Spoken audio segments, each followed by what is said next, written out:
கல்பில் அடிச்சிட்டா. Right, சரியான போதையில் இருக்கா. இன்னைக்கு ஃபர்ஸ்ட் நைட் நடந்த மாதிரி தான். ஓ, உனக்கு அந்த நினைப்பு வேற இருக்கா? மேலே கை பட்டுச்சு கொன்னுடுவேன். 2 பீரை குடிச்சிட்டு தெளிவாக தான் இருக்கீங்க.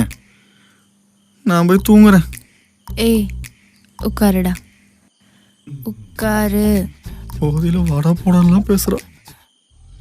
எனக்கு என் எக்ஸை பார்க்கணும் போல இருக்கு. எனது உங்களுக்கு எக்ஸ் இருக்கா?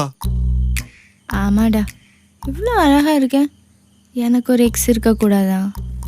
இப்போ நீ என்ன பண்ணுற, நான் சொல்கிற நம்பருக்கு கால் பண்ணி அவனை இப்போவே உடனே இங்கே கிளம்பி வர சொல்லு.